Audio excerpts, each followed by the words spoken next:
Bonjour à toutes et à tous et bienvenue dans l'école du futur. Je suis ravie de vous retrouver. Voici le programme du jour. On va commencer par notre focus. Elle a fondé à Saint-Denis un lieu d'accueil et de prise en charge des femmes victimes de violences. Elle s'appelle Rada Atem-Ganzer et elle répare les femmes avec, vous allez le voir, un engagement et une volonté qui force le respect. Elle est notre portrait du jour et on découvre dans un instant. Et puis elle a une idée derrière la tech. Alexandra De Villers est avec nous aujourd'hui. Bonjour Alexandra. Bonjour Philippine. Quel va être l'objet de votre chronique? Les résultats de Parcoursup. Effectivement, on va en parler dans un instant. Et puis c'est notre grand sujet du jour. Depuis un an, l'intelligence artificielle générative a bouleversé le monde de l'éducation et de l'enseignement supérieur. Une récente étude menée par l'université de Caen a exploré l'utilisation de ces IA telles que ChatGPT parmi leurs étudiants en licence. Les résultats sont très instructifs. Vous allez voir, on en parle avec notre invitée Elisabeth Schneider. Bonjour, vous êtes en visioconférence aujourd'hui avec nous. Je suis ravie de vous recevoir sur l'école du futur. Vous êtes directrice adjointe du service de soutien à la pédagogie de l'université de Caen, enseignante-chercheur sur les usages du numérique en éducation et formation. On en parle dans un instant, juste après le focus. Elle mène depuis des années un combat féministe pour mieux soigner les femmes victimes de violences. Gynécologue obstétricienne franco-libanaise sur tous les fronts, elle décide de fonder la Maison des femmes en 2018. Elle s'appelle Rada Atem-Ganzer et Jean Martineau nous dresse son portrait. Bonjour, j'ai un parcours assez traditionnel d'interne des hôpitaux et puis de chef de clinique. J'ai fait médecine à Paris et je me suis orientée rapidement vers la gynécologie obstétrique que j'exerce depuis un peu plus de 30 ans. Née au Liban, elle est contrainte de le quitter sous une guerre civile. Depuis ce jour, Rada Atem-Ganzer est intolérante à toute forme de violence. Après ses études, la franco-libanaise enchaîne les expériences professionnelles dans les hôpitaux parisiens. En 2011, elle rejoint la maternité de l'hôpital de La Fontaine à Saint-Denis. Là, elle rencontre une population bien plus diversifiée et une grande précarité. C'est là que le déclic se fait. Elle se doit de venir en aide à ces femmes qui souffrent. Elle commence donc par un centre de prise en charge et au fur et à mesure, son projet évolue. Mon premier déclic, ça a été la prise en charge des avortements et de la santé sexuelle. Les endroits où on a les centres de planification familiale dans les hôpitaux n'étaient jamais des endroits sympas. Et donc je me suis dit déjà, je pourrais commencer par créer un lieu où on se sentirait vraiment accueilli et pas juste, on va le faire parce que c'est la loi, mais quand même, madame, ça serait mieux si on n'avait pas à le faire. En 2016, la Maison des femmes est inaugurée et prend en charge plusieurs milliers de femmes par an.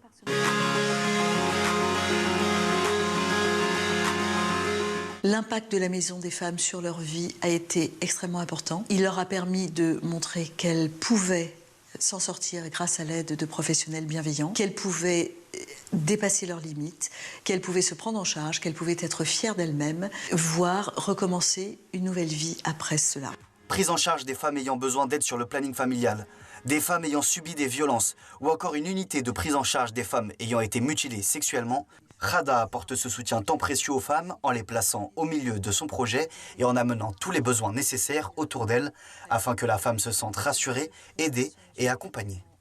Aujourd'hui, Rada est fière de ce qu'elle a construit et ne cherche plus qu'une chose, voir encore plus grand.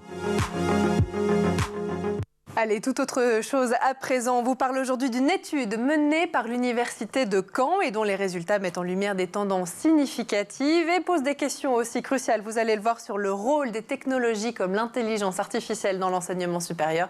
On en parle tout de suite avec notre invité dans la première partie du talk. Et aujourd'hui, à nos côtés pour en parler en visioconférence, Elisabeth Schneider, la directrice adjointe du service de soutien à la pédagogie de l'université de Caen. On est ravis de vous avoir parmi nous pour parler justement de cette étude que vous avez menée avec vos collègues. En novembre dernier, des participants au nombre de 1000 ont répondu à des questions posées par votre université afin d'identifier justement leurs habitudes et leur perception des intelligences artificielles génératives. On y apprend notamment que bien que la majorité des étudiants connaissent par exemple une technologie ou un outil comme ChatGPT, il existe malgré tout un égard significatif entre l'utilisation et la compréhension réelle de ce que sont ces intelligences artificielles génératives. Preuve, Elisabeth, qu'il reste encore beaucoup de pédagogie à faire autour de ces technologies. Oui, oui, oui, en effet. Donc, c'est une des choses que montre l'enquête, c'est un certain nombre de paradoxes. C'est-à-dire que des étudiants qui sont utilisateurs, néanmoins, montrent des éléments d'une culture technique assez fragile par ailleurs. Et puis, certains se déclarent très connaisseurs des IA et pourtant, en même temps, se disent ne l'avoir quasiment jamais utilisé. Ça montre aussi qu'il y a une certaine importance aussi à considérer ces intelligences artificielles comme des aides à l'activité, à l'apprentissage, à l'enseignement aussi, plutôt que juste une solution magique. Exactement. Alors ça, de la même façon, les étudiants le disent assez bien, hein. C'est un résultat majoritaire parmi eux, c'est qu'ils considèrent que c'est un outil de gain de production, que c'est un outil, une aide à l'apprentissage. Loin derrière, c'est un risque et c'est un outil de triche. Ils le mentionnent quand même, mais c'est très minoritaire. Et donc, les enseignants parallèlement aussi déclarent que c'est absolument un outil essentiel pour les apprentissages et pour une aide à l'activité étudiante, on va dire. Pourquoi c'était important pour l'université de Caen, votre université, de mener cette étude? C'était essentiel pour vous justement de mesurer cette efficacité et ces nouveaux usages par rapport à ces nouvelles technologies? Alors exactement, donc on a eu plusieurs constats en fait sur les premiers mois de l'ouverture au grand public de ChatGPT. Assez rapidement, on a commencé à avoir déjà une demande de la part d'enseignants de l'université qui commençaient à soupçonner que des travaux d'étudiants étaient réalisés avec ChatGPT et se sentaient démunis. Est-ce qu'il fallait utiliser des détecteurs d'IA, ce genre de questions? Et puis on avait aussi, lors des cours de compétences numériques, des remontées d'étudiants qui semblaient très utilisateurs, mais en même temps faisaient état de crainte de ne pas savoir quoi faire de ce que les IA produisaient. Par exemple, comment est-ce que je sais que j'ai affaire à un contenu qui est fiable, etc. Et donc c'est à partir de là, on s'est dit, il faut absolument qu'on fasse un point. C'est aussi, quand même, il faut le dire, hein, tout ce qui a été dit médiatiquement sur cet outil de triche, que le travail des enseignants allait se retrouver dévalorisé, par exemple, qu'on allait pouvoir remplacer une partie du travail enseignant par des IA, corriger les examens ou faire son mémoire avec une IA. Et donc, à partir de là, on s'est dit, il faut qu'on regarde d'un petit peu plus près qu'est-ce que les étudiants en disent et qu'est-ce qu'ils en font vraiment. Bien sûr, et ce sont des craintes justement, vous parlez du remplacement du métier d'enseignant, la triche aussi, ce sont des craintes que vous avez toujours trouvées légitimes justement et que vous souhaitez accompagner notamment par ces chiffres que vous révélez dans votre rapport? Alors très clairement, à notre sens, toutes les craintes sont légitimes. À partir du moment où elles s'expriment, ça veut dire qu'il y a quelque chose à travailler. Ça peut être effectivement parce que l'outil est très peu connu et donc moins on connaît l'usage, moins on le maîtrise et plus on va plaquer des choses qui vont être de l'ordre de la crainte et de la peur de la dépossession de son activité. Donc ça, c'est effectivement légitime et c'est pour ça qu'on veut travailler dessus. Globalement, dans l'histoire de l'intégration des technologies en éducation, on sait que plus on maîtrise et plus la crainte diminue. Moins on maîtrise et plus la peur est là. Et c'est justement un point sur lequel vous tentez d'agir. Ce qui m'a marqué aussi dans votre étude, Elisabeth, c'est la fréquence d'utilisation d'outils comme ChatGPT, qui suggère que malgré sa popularité, beaucoup restent pour l'instant, en tout cas, hein, de ce que je comprends, à l'écart d'un usage quotidien ou du moins intensif de ces technologies. Ça veut dire que les élèves, comme les enseignants, en sont plutôt prudents, méfiants? Oui, alors de plusieurs manières, hein, mais par exemple dans les entretiens aussi qu'on a pu mener, on se rend compte qu'il y a des étudiants qui vont être très utilisateurs, qui vont avoir l'impression d'être tombés sur la caverne d'Ali Baba et qu'ils vont faire beaucoup de choses avec. Et puis à un moment donné, ils vont se retrouver en situation de difficulté, c'est-à-dire à ne plus maîtriser ce qui est l'objet de leur formation. Et il y a une espèce de prise de conscience qu'il faut prendre du recul, qu'il faut se mettre à réfléchir, qu'il faut nuancer l'usage. Et donc, à ce moment-là, on va avoir une posture de retrait en disant, voilà, je préfère me tenir à distance.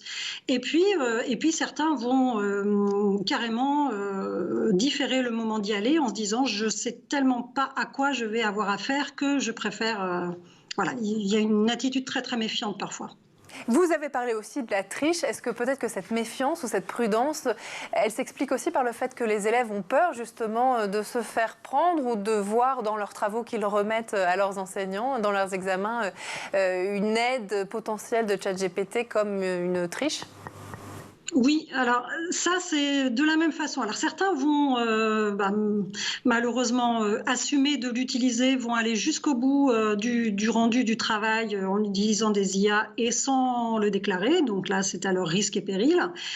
Mais certains autres, effectivement, voudraient pouvoir l'utiliser, mais ne savent pas ce qui peut être autorisé. C'est-à-dire comment est-ce qu'on fait pour dire qu'on l'a utilisé, quelles sont les limites de l'acceptabilité en fait de cet usage. Voilà, tout ça, et ça montre bien qu'il faut absolument faire un objet de réflexion, hein.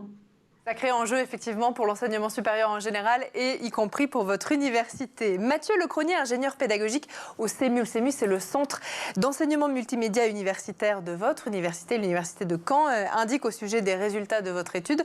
Je cite que dans certains cours de compétences numériques dont vous venez de nous parler, Elisabeth, les étudiants sont encouragés à utiliser ChatGPT, par exemple, pour synthétiser des contenus, pour planifier leur travail ou encore comme point de départ d'un travail créatif. Ça leur permet de découvrir des fonctionnalités de l'outil, son potentiel, mais aussi ses limites. Nous essayons de montrer aux étudiants que le recours à ChatGPT n'est pas si rentable que ça. Quand j'ai lu ça, Elisabeth, je me suis dit que c'était quand même clairement une volonté, quelque part, peut-être inavouée, mais de freiner l'utilisation d'outils comme ChatGPT auprès de vos élèves, ça, non ?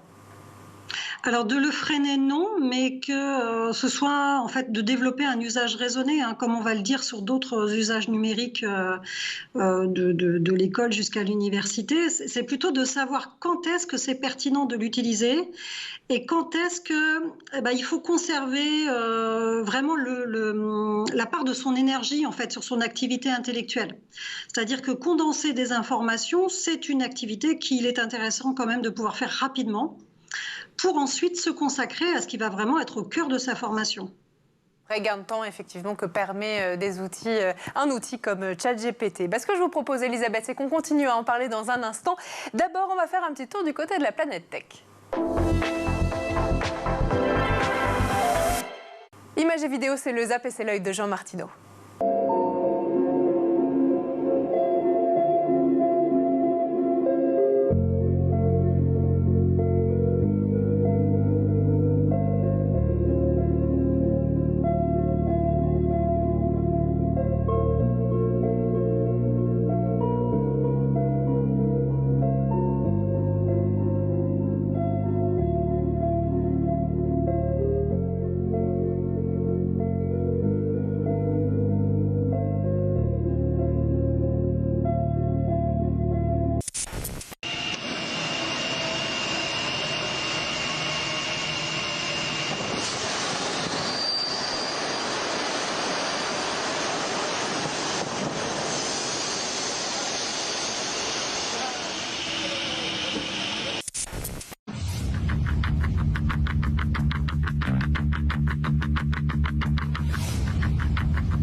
de retour toujours sur le plateau de l'École du Futur et en compagnie de notre invitée aujourd'hui en duplex avec nous, Elisabeth Schneider de l'Université de Caen. Elisabeth, je vous propose d'attendre 5 minutes. On va passer à la chronique d'Alexandra De Villers qui a une idée derrière la tech et puis après on reprend nos échanges.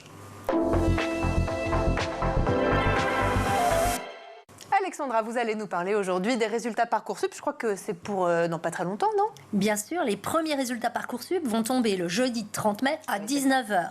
C'est un moment extrêmement attendu par les lycéens, les étudiants, mais aussi très redouté. Alors, quelles sont les réponses que peuvent recevoir justement les candidats? Alors, il y a 4 possibilités. La première, qui est la plus sympa, c'est oui, vous êtes accepté dans la formation. La seconde, la moins sympa, non, vous n'êtes pas accepté dans la formation. Ça veut dire que la formation a jugé que vous n'aviez pas le niveau scolaire et peut-être pas le profil pour intégrer sa formation. Et puis, la plus courante, c'est vous êtes en attente. Ça veut dire que le jeune est en liste d'attente et que son admission va donc dépendre du choix de ceux qui sont mieux classés que lui. C'est ça. La quatrième, plus originale, c'est oui-si. Ça, ce sont les universités qui peuvent donner un oui-si et ça signifie qu'elles vous acceptent sous condition que vous suiviez un programme un petit peu spécialisé, disons, d'accompagnement méthodologique ou de renforcement disciplinaire. Alors, je prends le cas, le meilleur des cas, le rêve. Si le candidat reçoit 5 oui, qu'est-ce qui se passe? Est-ce qu'il peut les garder tous et ensuite se décider plus tard? Alors non, s'il a 5 oui, il faut qu'il se décide parmi ces 5 oui. Et il a grosso modo 3 jours à partir du moment où il a les résultats. Donc il faut absolument qu'il choisisse un oui parmi les 5. C'est pas facile, c'est pour ça qu'il faut anticiper, il faut hiérarchiser ses choix avant que le couperet tombe. Et comme tous les candidats vont refuser des propositions, eh bien, par le jeu de l'algorithme, l'étudiant... Les places vont se libérer. Voilà, des places vont se libérer, ils vont avoir de nouveaux oui qui vont tomber au fur et à mesure. Donc à chaque fois qu'on reçoit une nouvelle proposition, exactement. En fait, l'algorithme nous permet d'avoir d'autres choix. Voilà, à chaque fois que vous recevez un autre oui, eh bien, il va falloir vous positionner. Vous ne pouvez jamais garder 2 oui. Donc il faut refaire un choix à chaque fois. Alors, c'est pas évident. C'est pas évident, effectivement. Quand on est malgré tout sur liste d'attente, comment on peut savoir si on a peut-être une chance de rentrer dans la formation pour laquelle on a postulé? Alors, Parcoursup fait bien les choses parce qu'il vous donne des informations. Effectivement, il faut regarder la position dans le classement disponible sur Parcoursup, bien sûr, et la comparer, si vous voulez, avec le classement du dernier candidat qui a reçu une proposition d'admission l'année dernière. Pour prendre un petit exemple concret, si le candidat a le rang 2656 dans le classement et qu'on voit que le dernier admis l'an dernier avait le rang 615. Alors là, c'est très simple. Il n'y a aucune chance d'être pris parce qu'on est vraiment beaucoup trop loin. Les vœux en attente, on peut les garder jusqu'au 11 juillet, mais à partir du 1er juillet, il faudra les hiérarchiser. Pas avant. Pas avant. Est-ce que ce processus de réponse fait que les choses vont bouger un peu plus vite pour les candidats? Oui, en fait, c'est vraiment le jeu de Parcoursup et c'est très très bien fait. À moins, si vous voulez, d'avoir 18,5 de moyenne générale dans le meilleur lycée de France, tout le monde est sur liste d'attente. C'est donc normal, on ne s'affole pas quand on est sur liste d'attente. Et les choses vont bouger très très vite. Dès le lendemain, si vous voulez, des résultats, vous pouvez avoir d'autres propositions d'admission. Alors, si vous regardez dans les chiffres clés de Parcoursup pour chaque formation, vous allez voir à peu près le temps que va mettre la formation pour vous répondre. C'est ce qu'on voit sur l'image. C'est ce qu'on voit sur l'image, effectivement. Le premier jour, 51% des réponses positives sont données. On voit qu'au 10e jour, on est déjà à 91% et au 30e jour, on est à 99%. Ouais. Ça veut dire grosso modo que dans les 20 premiers jours, tout va se jouer pour les candidats. C'est donc un graphique très important à regarder. Effectivement, et ça va plutôt plus rapidement que ce qu'on pensait. Est-ce qu'il se passe quelque chose si on oublie justement malheureusement de répondre dans les délais? Alors normalement, on ne doit pas oublier de répondre, hein, c'est tellement important. Parcoursup vous envoie un mail, il envoie un mail aux parents si vous avez fait les choses correctement. Donc il faut regarder, si vous voulez, ces mails tous les jours et Parcoursup tous les matins, parce que toutes les nuits, l'algorithme travaille et donc les choses vont bouger. Si malgré ça, ça vous arrive et vous avez oublié de répondre à une formation que vous vouliez, ça m'est déjà arrivé parmi mes élèves.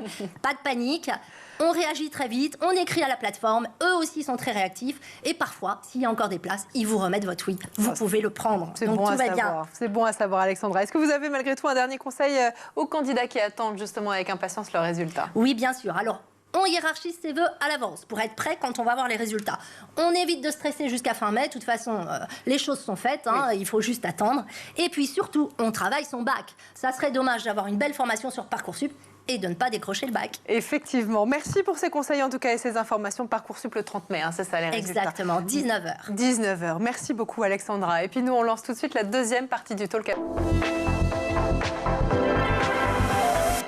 On continue de parler justement des enseignements de votre étude avec vous, Elisabeth Schneider, directrice adjointe du service de soutien à la pédagogie de l'université de Caen. L'intelligence artificielle, c'est vrai, on en a parlé, elle est souvent perçue comme une véritable avancée pour certains et puis comme un danger pour d'autres.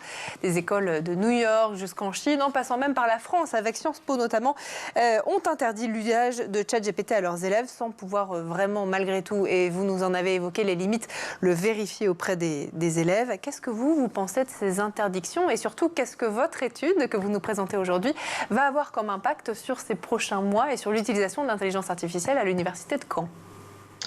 Alors déjà, effectivement, il n'est pas question pour nous d'interdire. Et il n'est pas question de se mettre dans une sorte de chasse, de jeu de cache-cache plutôt, je vais dire, de jeu de cache-cache entre les étudiants qui l'utiliseraient, les enseignants qui essayent de savoir s'ils les ont utilisés, etc. Donc on ne veut pas du tout rentrer là-dedans. C'est aussi pour cela que pour l'instant, en tout cas, on ne donne pas suite à des demandes d'intégration d'un outil de détection de l'usage de l'IA. C'est pas du tout cette voie-là que l'on choisit. On est plutôt dans une voie de formation et d'éducation, où clairement, on vise plutôt à former les enseignants et à accompagner les enseignants pour qu'ils intègrent une réflexion sur les usages des IA avec leurs étudiants dans leur formation et puis directement former des étudiants dans les cours de compétences numériques. Et ça fait partie de cours spécifiques, c'est ça? Oui, c'est ça. C'est-à-dire que toutes les licences ne sont pas forcément... en tout cas, les contenus de cours ne sont pas exactement conçus dans toutes les licences de la même façon. Mais effectivement, dans ces cours de compétences numériques qui sont généralisés en licence, on veille à ce que la question des IA génératives soit aujourd'hui intégrée. Mais on s'y...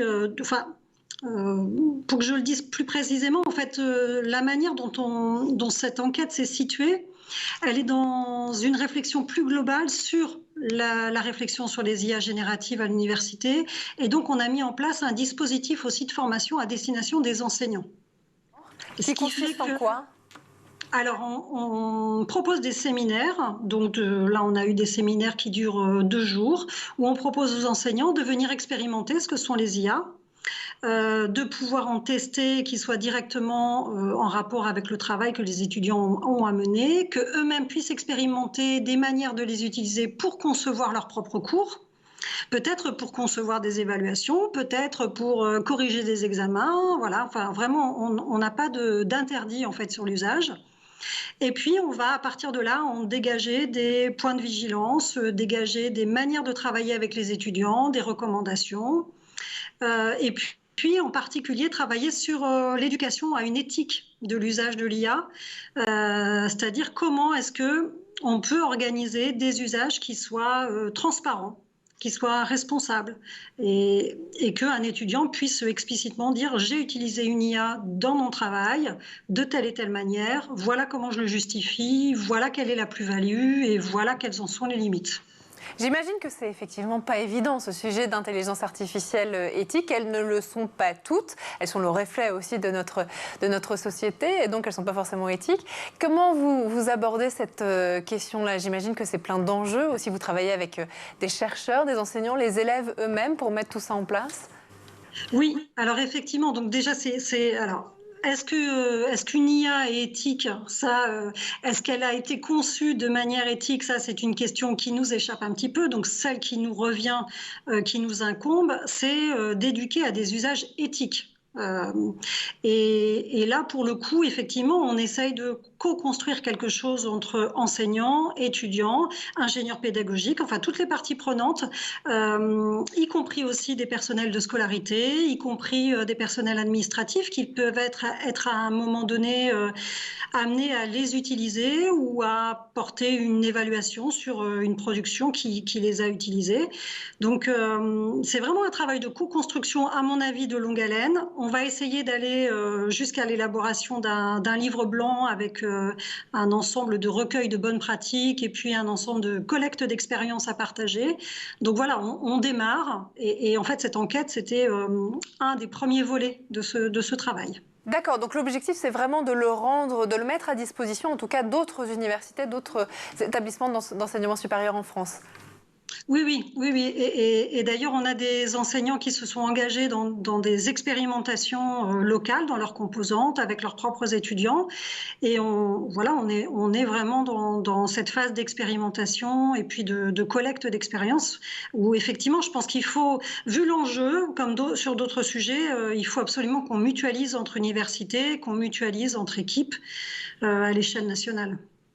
Votre étude, elle met aussi en lumière un point crucial, on a commencé à en parler, mais je voudrais qu'on aille un petit peu plus loin, Elisabeth, si vous voulez bien, le besoin crucial de cultiver justement cette culture numérique à la fois chez les élèves, mais aussi et surtout chez les enseignants pour leur permettre à la fois de comprendre et d'exploiter judicieusement le plus possible ces outils, non pas comme substitut au travail personnel, ça vous nous l'avez expliqué, mais plutôt comme des outils d'aide à l'apprentissage et à l'enseignement. Culture numérique qui, et formation quelque part, n'est pas assez poussée aujourd'hui dans l'enseignement supérieur en général, au-delà de votre expérience à l'université de Caen?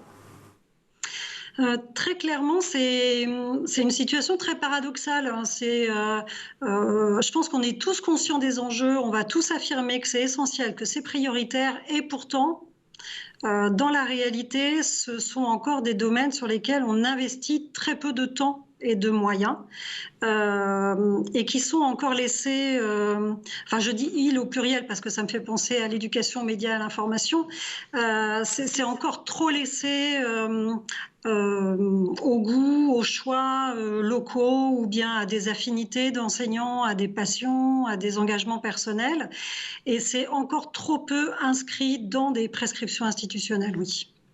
Aujourd'hui, il y a un cadre clair justement sur l'utilisation de l'intelligence artificielle dans l'enseignement supérieur ou pas du tout? Un cadre qui vient justement définir les limites? Non, pas du tout. Non. Nous, ce qu'on est en train de faire, effectivement, on est en train d'élaborer des documents, mais les premiers documents, en fait, c'est l'intelligence collective. Hein. C'est avec toute l'intelligence dont des universitaires peuvent faire la preuve.